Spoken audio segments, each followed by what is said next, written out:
గురుదేవా. ఏమైంది నాయన? ఎవరిది ఆర్తనాదం? ఎవరో స్త్రీ గురుదేవా. ఆపదలో ఆర్తనాదం చేసింది. వెళ్ళి రక్షించొచ్చాను. అజయుడు ఎవరి ఆర్తనాదం విన్నా రక్షించే వరకు నిద్రపోడు గురుదేవా. మంచిదేగా. మానవ సేవే మాధవ సేవ అన్నట్టు నేను మీతో ఒక ముఖ్య విషయం చెప్పాలి. మన పొరుగు రాజ్యం కరింగళం వేల పరీక్ష జరగబోతోంది. అంటే ఎవరిని ఎదిరించాలో తెలుసా? దుర్మార్గుడైన దుర్జయుణ్ణి. వాడు మన రాజ్యానికి అపకారం చేసి దేశ బహిష్కృతుడయ్యాడు. వాడిప్పుడు కళింగలో సేనాపతిగా ఉంటూ అక్రమాలు జరిపిస్తున్నాడు. మీరు వాడిని ఎదిరించడం అంత సులభం కాదంట. అయితే ఇంకే మా పంట పండిందన్నమాట. ఆశీర్వదించండి గురుదేవ. నేను మీతో వస్తాను. రేపే మన ప్రయాణం. చాలా సంతోషం గురుదేవా. మీరు మాతో ఉంటే ఈ ప్రపంచాన్నైనా సరే ఒక్క క్షణంలో జయిస్తాం. కానీ మీలో ఒక్కరికే విజయం కలిగినప్పుడు మరొకరు అసూయపడతారని అనుమానమా గురుదేవా? మానవ స్వభావం నాయన. మా స్వభావం మీకు తెలియదా గురుదేవా? ఆ భేదభావం మాకు మీరు నేర్పనే లేదుగా గురుదేవ. మాలో ఎవరు జయించినా ఆ విజయం మేమిద్దరం పంచుకుంటాం. చాలా సంతోషం. మీ హృదయాలు పరీక్షించాలని అలా అన్నాను. మీ ఇద్దరిలో ఒకరు కనుపాప, మరొకరు కంటి రెప్ప. పదండి, ప్రయాణ సన్నాహం కానివ్వండి. అలాగే గురుదేవా. వినోదాలకు వీర పరీక్ష, పరాక్రమాలకు ప్రభు సన్మానం పరంపరగా వస్తున్న మా సాంప్రదాయం. ఈ సందర్భంలో మా సేనాపతి దుర్జయుడుగానే ఈ ఏడు కూడా ఘన విజయం సాధిస్తాడని మేము ఆశిస్తున్నాం. ఈ పోటీలో కనకపురి యువరాజు కూడా పాల్గొంటున్నందుకు మాకెంతో సంతోషం. దుర్జయ,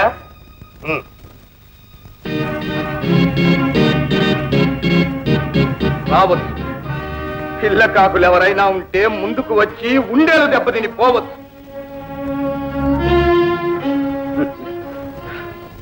ఉండేలుతో ఆడుకునే అల్లరి చిల్లరగాళ్ళు వీర పరీక్షలు నిర్వహించడం ఎందుకు? ముందుకు రాకముందే పిల్లకాకులని పరిహాసం చేయటం మీ నాగరికత. ఇంతకంటే మిడిసిపడ్డ మహావీరుల తలలు కొట్టి తలవాకిట కట్టాం. అందుకే ముందుగా హెచ్చరిస్తున్నా.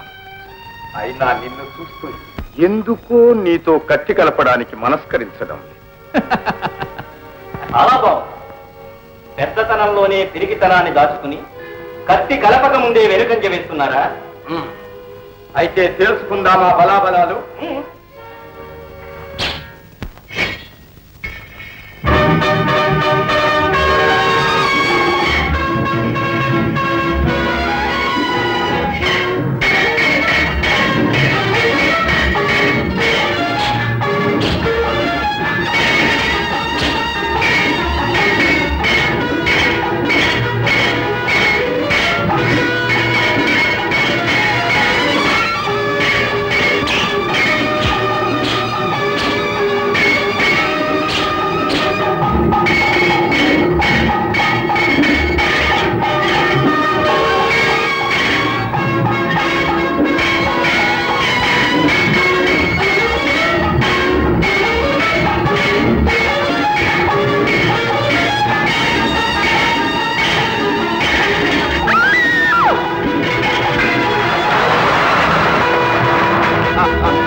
అయిపోయింది ఒక వీరుడి పస. దుర్గే, ఇల్లలకు కానీ పండుగ కాదు. ఒక్కడిని జయించినంత మాత్రాన అంతా అయిపోయిందనుకున్నావా? ఇదిగో, నువ్వు పడగొట్టిన ఈ కత్తితోటే నీ ఆట కట్టించకపోతే నా పేరు విజయుడే కాదు. మిడిసిపడ్డ మిడతలన్నీ మట్టిలో బజ్జున్నాయో మగధీరుడా. నువ్వు బజ్జుంటావా? అయితే రా.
దర్జోవలసింది ఎవరో అర్థమైందా?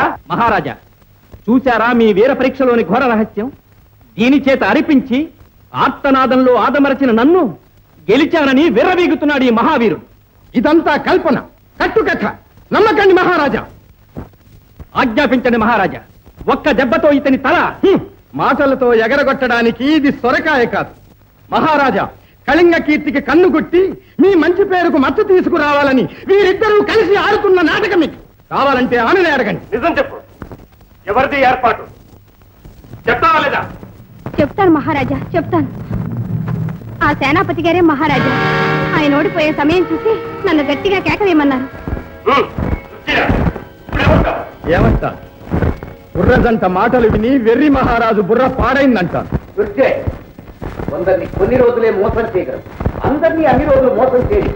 నీ సేనాపతిత్వాన్ని రద్దు చేస్తున్నాం. నీకు దేశ బహిష్కారం విధిస్తున్నాం. సరే, వెడుతున్నా. ఈ బహిష్కారానికి పరిష్కారం త్వరలోనే చూపిస్తాను.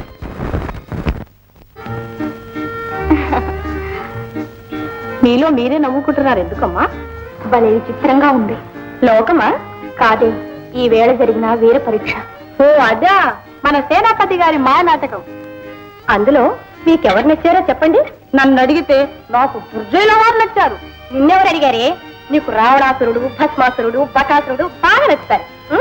అసలు నీకు మీసాలు ఒకటే తక్కువ. మీరు చెప్పండి రాజకుమారి. చెప్పనా? వినయానికి మొదటక్షరం వి,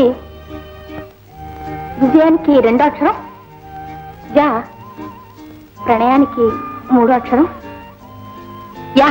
వి యా యా. తెలిసింది తెలిసింది, విజయుల వారు. గట్టిగా మాట్లాడకండి. అసలు మీరంతా ఇక్కడి నుంచి పోండి. పదండి, పోదాం.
అనురాగ తీరాలలో నా కను పాప దీపాలలో చిన్నారివి నీవున్నావని దరి చేరలేదా సఖీ.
పోసి ఈ వేళ నన్ను చూసి నును సిగ్గు నీకేలనే ఆ రోజు తల పోసి ఈ వేళ నన్ను చూసి నును సిగ్గు నీకేలనే